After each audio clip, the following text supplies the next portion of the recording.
பெருக்கல் முறையை பயன்படுத்தி தீர்க்க. குறுக்கு பெருக்கல் முறைனா முதல் சமன்பாடு எப்படி இருக்கணும்ன்றத பாரு. a1x plus b1y plus c1 equal to 0, a2x plus b2y plus c2 equal to 0. அப்ப முத நீ இந்த சமன்பாடை என்ன பண்ணும், மாத்தி எழுதணும். இந்த முதல் சமன்பாடு கரெக்டா இருக்குது. 2x plus 7y minus 5 equal to 0. ரெண்டாவது minus 3x plus 8y. இந்த minus 11 இந்த பக்கம் கொண்டு வரணும். அப்ப என்ன 11 மாறும், plus 11 equal to 0. இந்த அமைப்புல இருக்கணும். அப்பதான் உனக்கு a என்ன, b என்ன, c என்னன்னு தெரியும். புரியுதா? இப்ப நல்லா கவனி. இது என்னது, மாறிலி. இது என்னது, மாறிலி. இது என்னது, x-இனுடைய கெழு. இது என்னது, y-இனுடைய கெழு. இப்போ முத x-க்கு என்ன தீர்வு அப்படின்ற ஃபார்முலாவை முத கரெக்டா எழுதிக்கணும். ஒன்னும் இல்லை, x-க்கு தீர்வு கணத்தோட ஃபார்முலா எழுதணும்னா முதல் நீ இந்த x-ஐ மறைச்சு கொடாக்கணும். மறைச்சாச்சா? இப்ப இதுல என்னென்ன இருக்குதுன்னு பாரு. b1 c1 b2 c2. புரியுதா? இந்த மாறிய பார்க்க கூடாது. இப்ப நம்ம எழுதிக்கோங்க. என்னன்னா b1 இதையும் பெருக்கும். புரியுதாடா கண்ணே? அப்ப என்ன வருது, b1 c2 minus b2 c1 by இதை இன்னொன்னு ஷார்ட்டா சொல்லணும்னா bc minus bc. ஷார்ட்டா சும்மா ரிமெம்பர் பண்றதுக்காக, ஞாபகத்துல வச்சுக்கிறதுக்காக bc minus bc 1 to 2 1. கரெக்டாடா கண்ணே? அடுத்தது என்னது, கீழே என்ன எழுதணும் அப்படின்னா இந்த மாறிலிய மறைச்சிரு. இதுல என்ன கெழுக்கள் இருக்குதுன்னு பாரு. புரியுதா? இப்ப இங்க என்ன இருக்குது, நான் சொல்றேன் இங்கே ஷார்ட்கட் சொல்லி கொடுத்தேன். அப்ப அதே மாதிரி எழுதிக்கலாமா, a1 b2ன்றதுக்கு ab minus ab. இங்க என்ன வரும், 1 to 2 1. இப்ப x-இனுடைய தீர்வு கிடைச்சிருச்சா? அதே மாதிரிதான் y-யோட தீர்வு. ரைட்டா?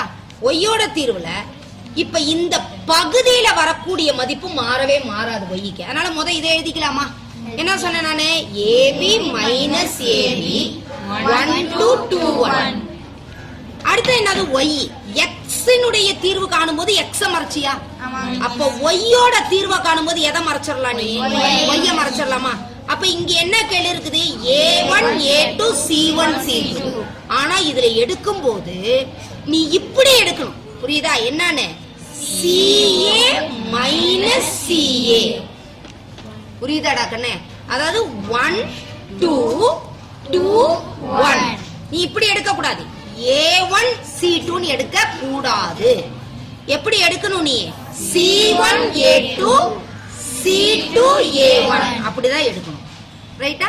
அதனாலதான் இதை ஷார்ட்கட்டா நான் சொல்லி தந்தேன். bc minus bc by ab minus ab, ca minus ca by ab minus ab. 1 2 தான், அதுல எந்த மாற்றமே இல்ல. 1 to 2 1 தான். இப்ப இது புரிஞ்சுதா புரியலையா? எல்லாருக்கும் புரிஞ்சுதா? அடுத்தது அப்ப x-னுடைய தீர்வை நம்ம அழகா கண்டுபிடிச்சிடலாம். ரைட்டா? இப்ப என்ன சொன்னோம் நம்ம இங்க, இதுல எது a1 எது a2ன்றது தெரியும். தெரியலன்னா பக்கத்துல எழுதிக்கும். ரைட்டா? இப்ப x-னுடைய தீர்வுன்னு போது நம்ம எதை மறைச்சிடறோம், மறைச்சிடறோமா? அப்ப எதையும் பெருக்கணும்டாக்கன்னு 7ஐயும் 11ஐயும் பெருக்கணும். ரைட்டா? அப்ப 7 பெருக்கல் 11 மைனஸ், அடுத்தது எதையும் பெருக்கிறோம், மைனஸ் 5ஐயும் 8ஐயும் பெருக்கிறோம். எதையும் பெருக்கிறோம், மைனஸ் 5ஐயும் 8ஐயும் பெருக்கிறோம். ரைட்டாடா கண்ணு? இல்ல 8ஐயும் மைனஸ் 5ஐயும் பெருக்கிறோம். 8ஐயும் மைனஸ் 5ஐயும் பெருக்கிறோம். எப்படி வேணாலும் சொல்லலாம். ரைட்டா? ரைட் இல்லையா?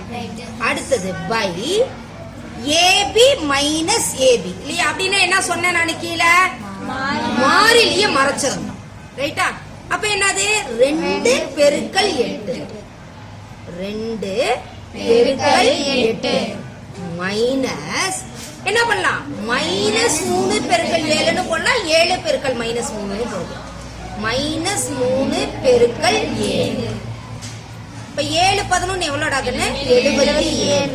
அடுத்தது minus i8 40 plus into minus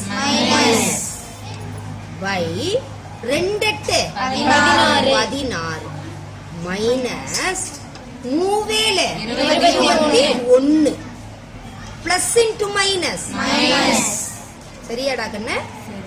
equal to 77 minus into minus என்னடா பிளஸ் என்னடாப்பா இங்க 40 16 மைனஸ் இன்டு மைனஸ் என்னப்பா பிளஸ் 21 அடுத்தது என்ன போடலாம் ஈக்குவல் டு இது ரெண்டையும் நம்ம கூட்டணுமா கூட்டினா என்னடா கண்ணு வரும் 117 அடுத்தது என்னது 37 ரைட்டாடா கண்ணு ஈஸியா இருக்குதா இப்ப இதை எளிய வடிவில எழுத முடியுமான்னு பாரு ரைட்டா எளிய வடிவில எழுத முடிஞ்சதுல நம்ம என்ன பண்ணிக்கணும் இத எளிய வடிவில எழுதிக்கணும் எழுத முடியல அப்படின்னா என்ன பண்ணிக்கணும் அப்படியே விட்டுறலாம் அடுத்தது என்ன பண்ணலாம் ஒய்க்கு பார்க்கலாமா ஒய்ன்னும் போது என்ன பண்ணிக்கலாம் நம்ம ஒய்ய மறைச்சிடணும் என்ன கண்ணு மறைச்சிடணும் ரைட்டா என்ன நான் சொன்னேன் இந்த பக்கத்துல இருந்து தானே எப்போதும் எடுத்துக்கிட்டு இருந்தோம் நம்ம இதை எடுக்க கூடாது ஃபர்ஸ்ட் எதை ரெண்டையும் பெருக்கிக்கலாம்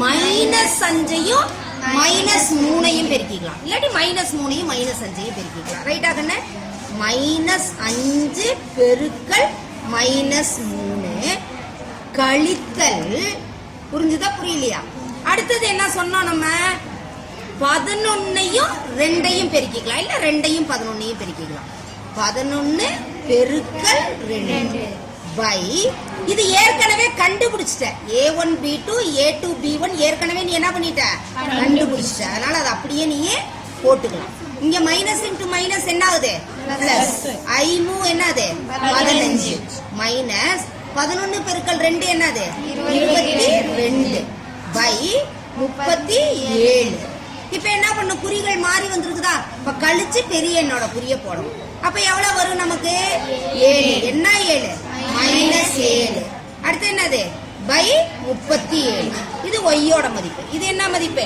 எக்ஸோட மதிப்பு இது 2 எக்ஸ் ஒய்ன்னு வந்துருச்சா இப்ப இதை எளிமை வடிவம் ஏதாவது பண்ண முடியுமா பண்ண முடியாது இதை பண்ண முடியுமா முடியாது அதனால அது ரெண்டையும் என்ன பண்ணிக்கலாம் நம்ம அப்படியே வச்சுக்கலாம் வச்சுட்டு என்னன்னு எழுதணும் நம்ம தீர்வு எழுதி எதை நீ போடணும் எக்ஸினுடைய மதிப்பை தான் நீ என்ன பண்ணணும் போடணும் அடுத்தது என்ன பண்ணணும் ஒய்யோட மதிப்பை போடணும் சரியாடா கண்ணு இதை சரிபார்க்கிறதுக்கு ஏற்கனவே சொல்லி கொடுத்துக்கிறது ஏதாவது ஒரு சமன்பாட்டுல பிரதியிட்டு நீ சரிபார்த்தல் செஞ்சுக்கலாம் புரிஞ்சிருச்சா வெரி குட்